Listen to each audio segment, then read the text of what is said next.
Mesdames, Messieurs, bonsoir. Le scandale éclate après les révélations de la Tribune de Genève. Un bulletin de vote d'illustration officielle, panache des noms imaginaires avec de vrais noms de partis et de candidats. Certains sont cochés à titre d'exemple, d'autres sont absents. Des personnalités politiques veulent déposer plainte.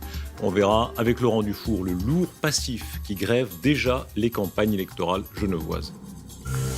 La guerre des prix s'engage entre le car et le train. C'est surtout entre les grandes villes. Les CFF dévoilent de nouveaux tarifs. Aux heures creuses, des billets dégriffés seront vendus à prix réduit jusqu'à 70%.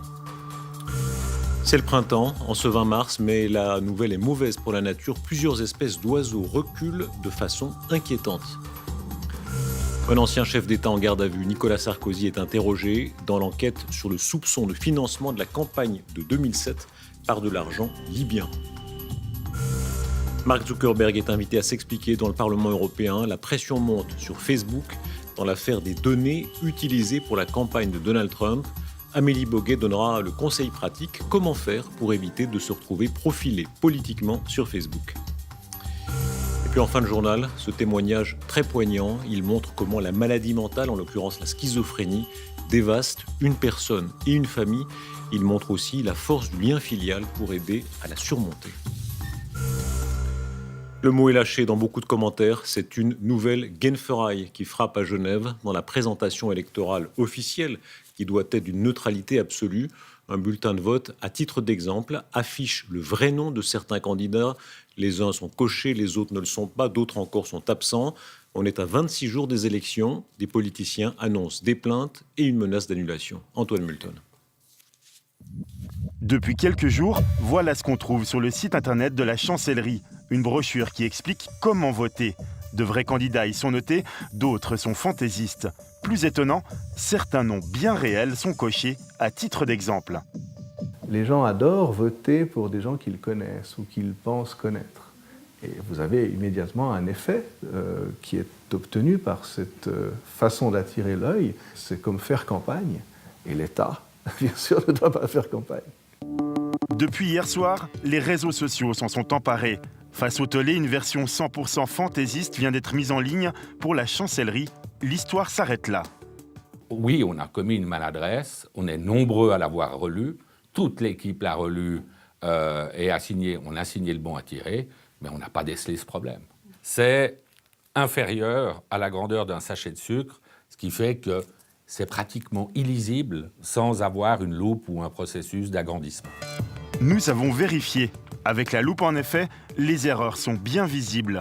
La question aujourd'hui est de savoir si cette erreur est de nature à influencer le vote des électeurs. La Chancellerie se défend comme elle peut, mais je crois que l'argument est assez faible, c'est-à-dire dire que c'est écrit en petit et présumer que les Genevois sont tous myopes n'est pas une ligne de défense extraordinairement efficace, je pense, mais c'est un juge qui en décidera. Yves Nideguer a déjà annoncé qu'il déposera un recours, tout comme Genève en marche et probablement le MCG. À droite comme à gauche, tous les partis sont pour une fois unanimes à déplorer ce cafouillage. Et c'est extrêmement surprenant avec le nombre d'histoires que nous avons déjà eues à Genève sur des annulations de votation à cause de brochures non conformes. C'est vraiment une suite de dysfonctionnements qu'il faudra mettre au clair. Dernier délai pour faire recours, lundi prochain. La grande question sera alors de savoir si le 15 avril, les Genevois seront appelés aux urnes ou si l'élection sera reportée. Laurent Dufour, on a appelé 2 spécialistes constitutionnels. Les 2 ont dit « Ah, à Genève, encore », en soupirant. Il y a un passif impressionnant. Et oui, depuis 2013, les bourdes s'enchaînent. Tout commence avec le vote sur les tarifs des TPG. L'initiative est annulée, les Genevois doivent revoter. Et c'est déjà un problème de brochure officielle, la brochure à laquelle il manque, il y a une erreur de parenthèse. En 2015, la RTS révèle des failles dans le système de vote par correspondance. L'un de nos collègues qui déménage au moment du scrutin il déménage en France voisine, il reçoit son matériel de vote à double et il parvient à voter 2 fois. Voilà pour les affaires les plus sérieuses, mais d'autres brochures de vote font également l'objet de contestations. En 2015, un scrutin sur la police manque de peu d'être annulé. Le tribunal fédéral révèle des irrégularités, mais elles sont de peu d'importance. Et puis, Il y a bien sûr l'affaire Pagani. Alors là, elle concerne la ville de Genève, pas le canton, mais c'est le canton qui a dû sanctionner le maire de Genève pour une brochure de vote, là encore, partiale. Tous les clignotants auraient dû s'allumer pour une relecture particulièrement attentive de la brochure des prochaines élections. Alors, à l'arrivée, annulation ou non, en tout cas, il y a un dégât d'image. Mais oui, dégâts d'image, il y aura. On mesurera son ampleur à l'aune d'une éventuelle annulation de ce scrutin. Les juristes que nous avons consultés sont divisés à propos de ce risque. Mais une chose est sûre, le canton prépare déjà, en tout cas, il n'affiche pas une confiance inébranlable. Il a déjà prévu des dates de remplacement pour un éventuel report du vote. Ce serait le 20 mai et le 10 juin pour le deuxième tour. Merci Laurent. C'est un changement d'époque pour les CFF. Le train doit affronter la concurrence des bus low cost. Et voici les effets de cette concurrence. Une guerre des prix s'engage. Les CFF consentiront des rabais jusqu'à 70% aux heures creuses. Gilles de Disbar, Jean-Marc Berger. Toujours plus rapide, toujours plus rempli et toujours plus cher. Voilà l'image que les Suisses ont de leur chemin de fer. Dans ce contexte, la déclaration du directeur des CFF ce matin fera date. Vous me disiez que j'étais un rêveur lorsque je disais que je voulais baisser les prix. Aujourd'hui, nous le faisons. Concrètement, les CFF redistribueront 50 millions de francs aux voyageurs en 2018. D'abord, et c'est une première, ils indemniseront les usagers en retard lors des travaux entre Puy-Doux et Lausanne. Les détenteurs d'abonnements généraux recevront des bons pour un total de 120 francs en deuxième classe. Et enfin, les rabais iront jusqu'à 70% sur les billets hors des heures de pointe. Telle est la réponse des CFF aux bus low cost qui sillonneront la Suisse dès le 10 juin avec des billets en moyenne 50% moins chers que dans les trains. Naturellement, ces bus n'ont pas la même capacité, n'ont pas la même ponctualité, mais l'impression qu'il y a des produits plus bon marché va rester et ça nous met sous pression. Même si les billets dégriffés ne peuvent être achetés que sur Internet, la FRC salue ces baisses de prix. Si vous payez 5 francs 20 pour aller de Lausanne à Berne, c'est évident, en plus avec la rapidité quand même d'un train direct, c'est évident que vous n'avez aucun intérêt à prendre un bus pour faire ce même trajet. Et d'ailleurs, c'est bien, si on peut remplir les trains qui sont vides à certaines heures, tant mieux. Le surveillant des prix, lui, maintient la pression pour 2019. Je prends aussi la parole de M. Meyer qu'il veut œuvrer au sein de toutes les entreprises de transport afin de freiner toute évolution vers le haut des prix dans le domaine des transports publics. Face aux nouvelles concurrences, le train doit se repositionner. En cassant les prix, les CFF veulent montrer qu'ils ne se laisseront pas faire. Dans l'affaire carte postale, on mesure un peu plus encore la dimension pénale des investigations. La RTS l'apprend aujourd'hui. La police fédérale veut donner la priorité à son enquête par rapport aux enquêtes internes. Pierre Nebel. Hier, le président de la Poste, Urs Schwaller, était auditionné par la commission des transports sur le scandale carte postale. Mais devant les parlementaires, il explique qu'il ne pourra donner aucun détail précis, car depuis l'ouverture de l'enquête de FedPol, il doit respecter le secret de l'instruction pénale. Il n'y avait presque aucune explication. Et la raison, c'était que la FedPol ne le voulait pas. On est pas allé plus loin au niveau des actes délictueux. Bien évidemment, les enquêtes étant en cours, il y a un droit de réserve et on n'a pas pu le dépasser. L'anecdote montre le pouvoir qu'a pris FedPol sur la Poste. Comme l'a appris la RTS aujourd'hui, l'enquête interne ordonnée par Urs Schwaller pour faire la lumière sur l'affaire carte postale serait de facto suspendue par FedPol. C'est en tout cas ce qu'affirme sa porte-parole. Une procédure pénale a toujours la priorité sur d'éventuelles d'autres procédures en cours. Ça veut dire ici les enquêtes internes de la Poste mandatées à des experts externes, pour l'instant, doivent attendre que nous fassions notre travail. Elles ne peuvent pas entendre de témoins ou bien demander des documents à la Poste. Pour l'instant, c'est la procédure pénale de FedPol qui a la priorité. Réaction d'Urs Schwaller, la Poste respectera les directives de FedPol. Je regrette toutefois qu'à cause d'elle, il puisse y avoir un retard pour notre enquête interne. Ce retard ne change toutefois rien à mon but. Je veux une enquête impitoyable pour montrer quels sont les faits et qui sont les responsables. L'enquête de FedPol est un réel problème pour Urs Schwaller. Il voulait sortir très rapidement de la crise, d'ici l'été, désigner les coupables, remplacer si nécessaire le management. À présent, il doit attendre une justice pénale qui pourrait avancer beaucoup plus lentement que ce qui l'arrange. La Poste désormais dans les mains de FedPol, qui enquêtera à son rythme et en toute indépendance. Après l'avalanche de rides, les recherches ont permis la découverte d'un autre corps. Cela amène le bilan des victimes à 3. Une dernière personne est toujours portée disparue. C'est le printemps, en ce 20 mars, mais les nouvelles ne sont pas bonnes pour la nature qui nous entoure. Le recul des oiseaux rend la campagne plus silencieuse. Il est davantage encore le révélateur d'une diversité qui diminue. Il se chiffre à moins 15% en France. Il n'y a pas de chiffre global en Suisse, mais l'alouette des champs est un exemple. Cette espèce emblématique, on l'a chantée, a diminué de 50% en 25 ans. Mathieu Opliger et Elodie Bottron. Les oiseaux de nos campagnes se font rares. En France, une étude montre qu'en 15 ans, un tiers a disparu. En Suisse, la baisse est similaire.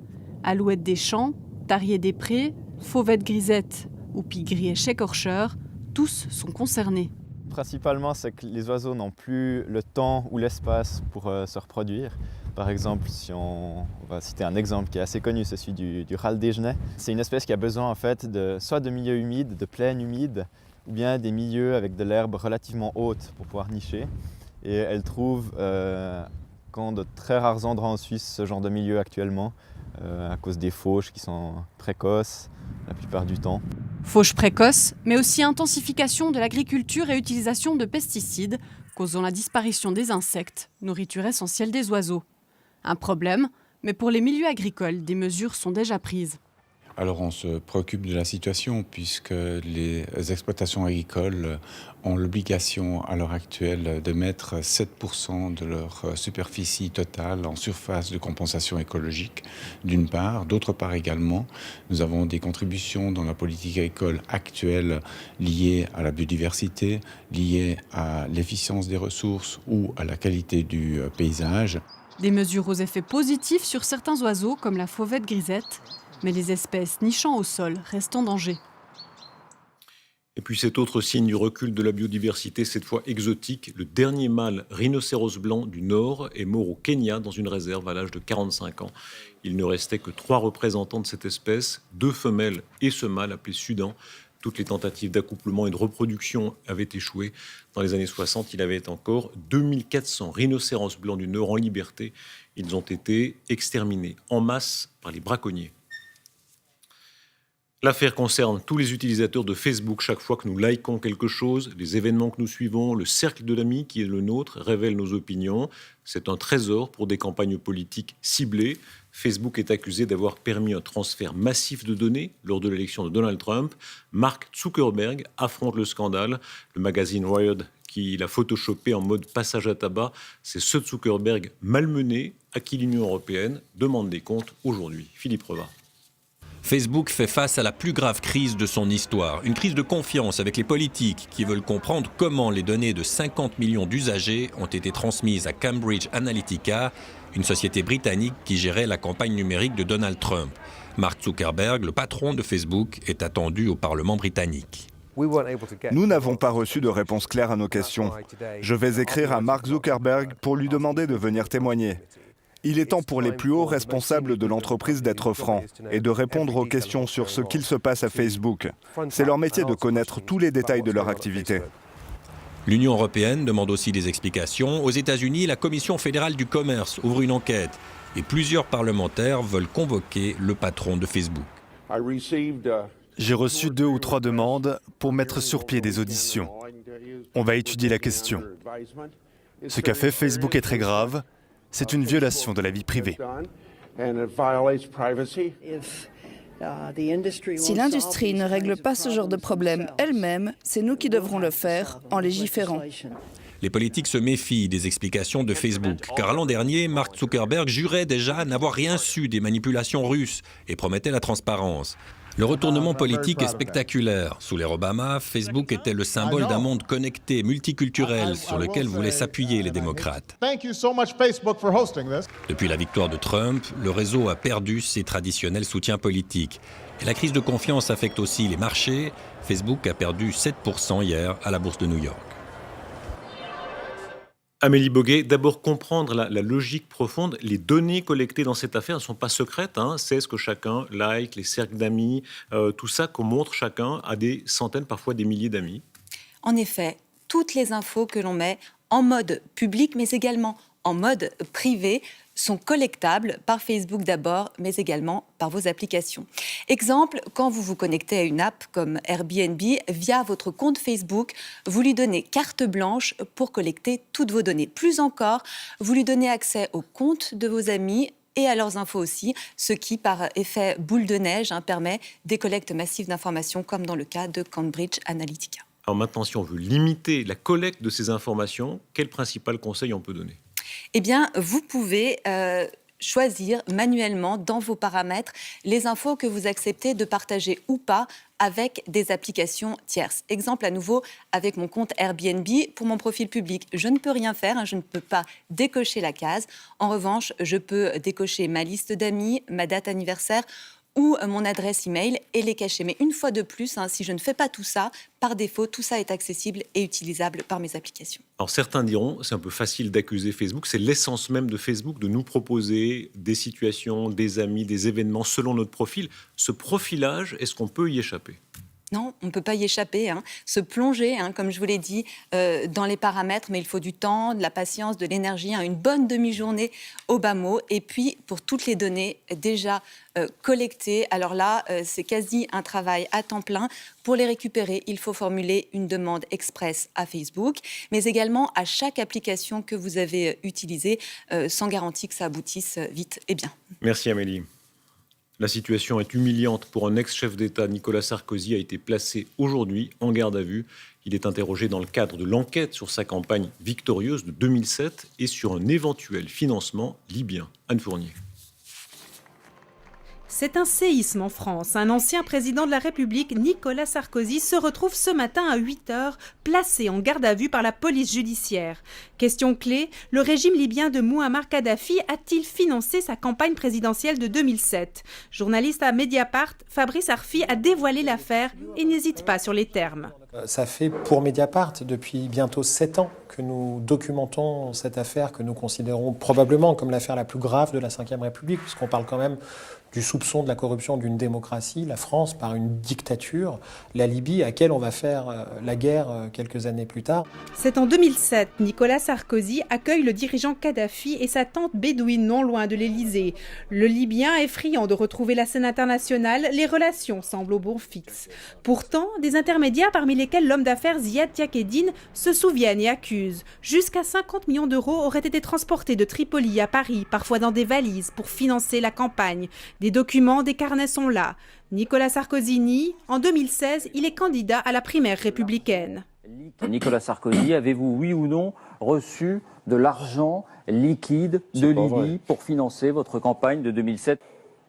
Quelle indignité. Nous sommes sur le service public. Il n'a cessé d'utiliser la scène politique et son soi-disant retour en politique, en réalité, pour se protéger des affaires, quitte à foutre le feu d'ailleurs à sa propre famille politique. Dans cette affaire, Nicolas Sarkozy aurait pu compter sur l'aide de ses proches politiques, Henri Guénaud ou encore Brice Hortefeux, lui-même interrogé aujourd'hui. Aujourd'hui, c'est la première fois que Nicolas Sarkozy était entendu par la police. Un tournant que pourrait expliquer de récents échanges entre la justice française et le procureur de Tripoli. Des valises d'argent, les émissaires d'un dictateur, des témoins disparus. De quoi peut-être amener Nicolas Sarkozy devant le juge. Quoi qu'il en soit, la matière pour un bon roman d'espionnage. On évoquait hier dans ce journal l'action criminelle du régime Erdogan qui aurait tenté d'enlever un ressortissant turc et suisse sur notre sol. Aujourd'hui, c'est un rapport de l'ONU qui accuse ce régime pour une violation des droits, je cite, de centaines de milliers de personnes dans le cadre de l'état d'urgence. Le rapport mentionne la torture et la détention arbitraire. Ankara parle d'informations biaisées et fausses. L'action extérieure et militaire du régime Erdogan est aussi en cause. Il poursuit son offensive contre les Kurdes en territoire syrien. Après la ville d'Afrin, il veut encore étendre son influence. Jost von Reding. Les nouveaux maîtres d'Ankara ont pris leur quartier à Afrin. Des dizaines de milliers de civils kurdes ont choisi de fuir la ville. La route de leur exil pourrait les amener bien plus loin que prévu. Recep Tayyip Erdogan compte bien élargir son offensive en Syrie à d'autres zones kurdes. En prenant le contrôle de la ville d'Afrine, nous avons laissé derrière nous l'étape la plus importante de l'opération baptisée Rameau d'Olivier. Maintenant, nous allons poursuivre ce processus jusqu'à la destruction totale de ce corridor. Comme membre de l'OTAN, les États-Unis sont l'allié de la Turquie, du moins en théorie, car par ailleurs, les Américains appuient également les forces kurdes de l'YPG dans la lutte contre l'organisation État islamique. Ainsi, Washington se dit préoccupé par les velléités de conquête d'Ankara en zone kurde. Le président turc pose une fin de non-recevoir. Pour lui, les terroristes, ce sont les Kurdes. D'un côté, vous dites à la Turquie qu'elle est votre partenaire stratégique. Et de l'autre, vous coopérez avec les terroristes. Voilà la vérité. Si vous êtes notre partenaire stratégique, vous devez nous respecter. Abandonnés par les États-Unis, à peine secourus par les forces loyalistes de Bachar el-Assad, les milices kurdes ne peuvent compter que sur elles-mêmes pour tenter de résister à ce qui ressemble à un plan d'invasion du nord de la Syrie. Abraham Ziadis, essayons de comprendre l'agenda du président Erdogan, son obsession anti-kurde. Comment l'expliquer ? L'expliquer d'abord parce qu'évidemment, il y a le spectre de l'unification des Kurdes des deux côtés de la frontière entre la Turquie et la Syrie. Vous savez que c'est des peuples proches. Très souvent, ils ont des relations familiales des deux côtés de la frontière. Et puis surtout, désormais, ils ont une unification militaire. C'est-à-dire que les Kurdes de Turquie et les Kurdes de Syrie ne font plus qu'un groupe armé. Ils contrôlent toute une région, c'est-à-dire les 2/3 de la frontière avec la Turquie. On peut imaginer donc la colère annoncée depuis des années déjà par le président turc. Alors, les commentateurs ont été souvent indulgents pour ce régime, on disait parfois même modéré. On en est très loin aujourd'hui. On l'a vu, violation à l'intérieur et puis à l'extérieur, une action militaire en dehors des frontières. Jusqu'où peut-il aller ? C'est d'abord la plus grande intervention militaire de la Turquie hors de ses frontières depuis 1974 à Chypre.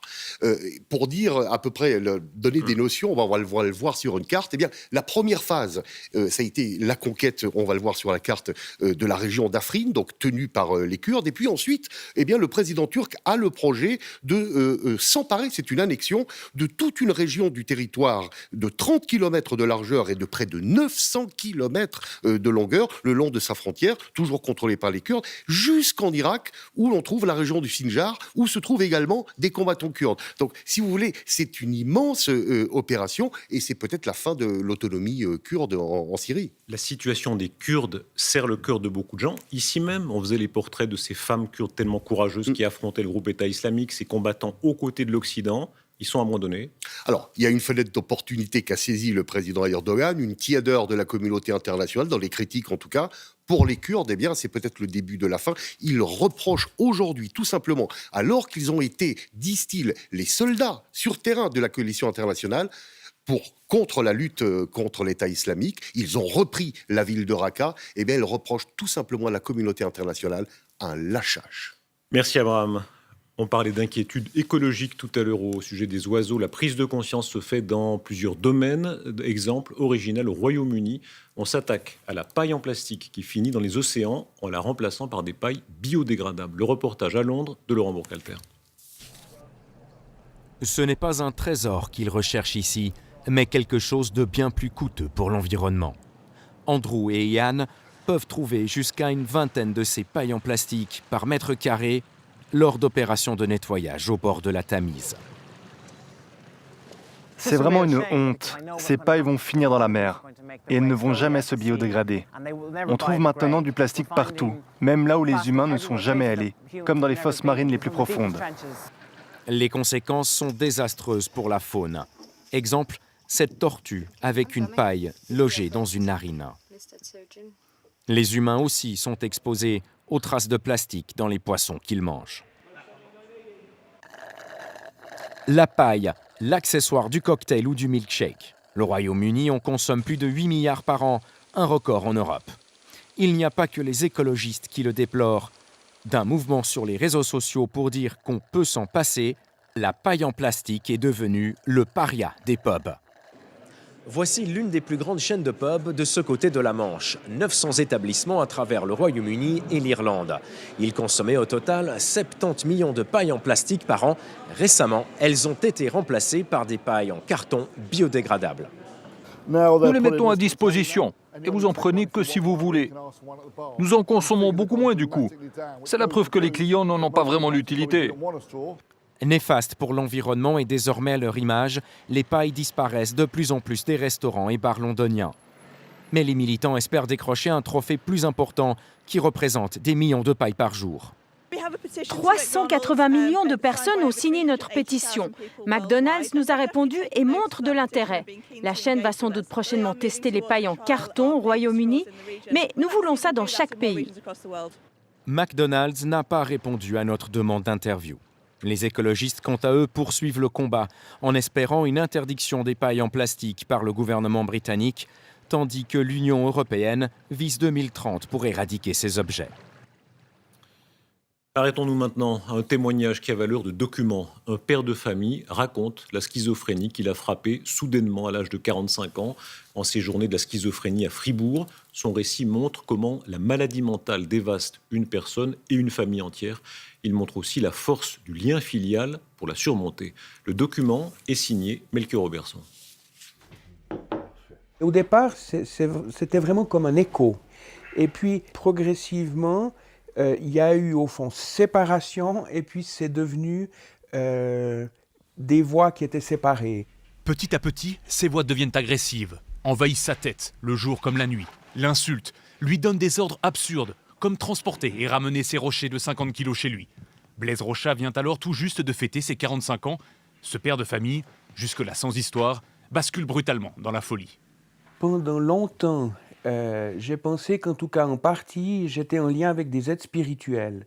Donc, j'étais convaincu que j'avais un ou des messages à faire passer. Il refuse donc de se faire soigner et avec lui, tout son entourage commence à sombrer. Ça a relativement vite mal tourné quand j'ai réalisé que je ne pouvais plus arrêter ce dialogue avec les voix. Donc, à un moment donné, c'est devenu ingérable pour mes proches. Et ils n'ont pu que partir, d'une certaine manière. Et effectivement, là, je me suis retrouvé complètement isolé. Après 2 ans de solitude et de pensées suicidaires, Blaise Rochat finit par consulter. Verdict, schizophrénie paranoïde. Plusieurs internements et des neuroleptiques finiront par calmer la maladie. À son réveil, il ne peut que constater l'étendue du désastre. J'avais perdu mon emploi, que j'étais divorcé, que je ne voyais plus mon fils, que socialement, j'étais complètement isolé. Et ça a amené à un état dépressif et chez moi, effectivement, à une consommation importante d'alcool et de médicaments. La reconstruction s'avère encore plus dure que la maladie. Son fils Timothée n'avait que 16 ans quand il a vu son père disparaître. Il a dû le fuir pendant de longues années. Je dirais que moi, il y a eu beaucoup d'angoisse quand même, où c'est vrai que le fait de voir quelqu'un perdre la raison, en plus quand il s'agit de votre père, c'est quand même un traumatisme. Hein. Enfin, je peux pas avoir peur des mots. Et de pouvoir de nouveau échanger et quelque part... avoir un père, quoi. Si on veut bien qu'il est là et disponible, c'est sûr que ça a été très important pour moi. Des retrouvailles fondamentales pour le rétablissement de Blaise Rochat. La réintégration est d'ailleurs l'enjeu majeur des thérapies psychiatriques contemporaines. La schizophrénie touche environ 1% de la population en Suisse. Longtemps stigmatisés et isolés, les malades sont aujourd'hui poussés par les psychiatres à tenter de vivre le plus normalement possible. Progressivement, je dirais, le courant antipsychiatrique et la désinstitutionnalisation a permis de montrer que leur maladie s'améliorait s'ils gardaient un contact avec la société, avec les amis, avec la famille. Quant à Blaise Rochat, il ne prend plus de médicaments depuis quelques mois. Alors aujourd'hui, je me sens relativement bien. J'ai vraiment l'impression, actuellement, que ma vie est en train de repartir, mais qu'il y a effectivement une cassure de 8 ans. Prochaine étape, retrouver un petit travail. Après toutes ces années, il se sent enfin prêt. Le Festival international du film de Fribourg accueillait un des plus grands noms du cinéma. Ken Loach est connu pour son art, il est aussi connu pour son engagement très à gauche. Il avait une telle rage contre Margaret Thatcher qu'il l'avait même attaqué jusque dans la mort en demandant que ses obsèques soient privatisées. Il a 80 ans passés aujourd'hui, il n'a rien perdu de sa passion politique. Valérie Gilliot. Quand Ken Loach débarque au FIF, c'est sans accueil VIP. Il refuse limousines et restaurants gastronomiques, refuse aussi de voyager en business class et tient à dormir dans le même hôtel que n'importe quel invité du festival. À 82 ans, le cinéaste britannique carbure plus que jamais à l'engagement militant.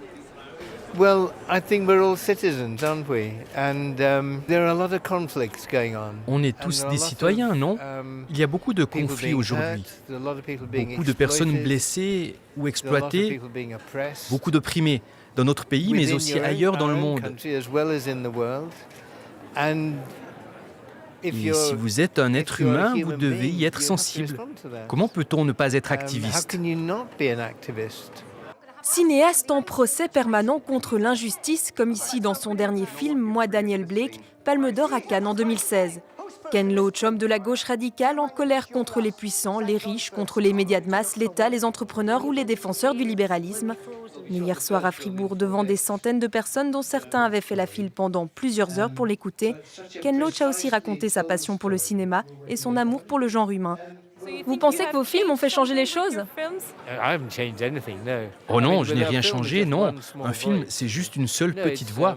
C'est la politique qui fait bouger les choses, car elle évolue en permanence. Et vous êtes toujours en colère aujourd'hui?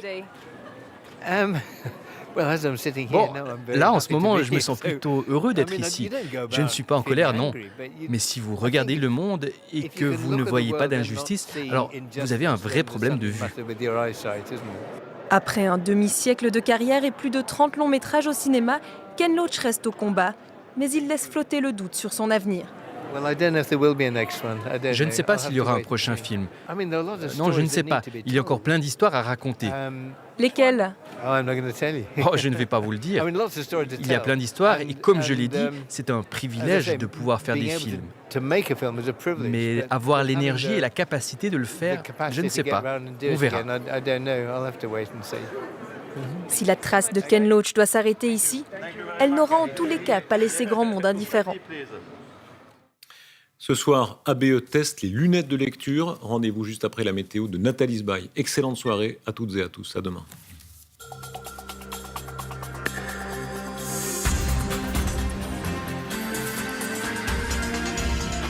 Suivez l'information en continu sur RTS Info.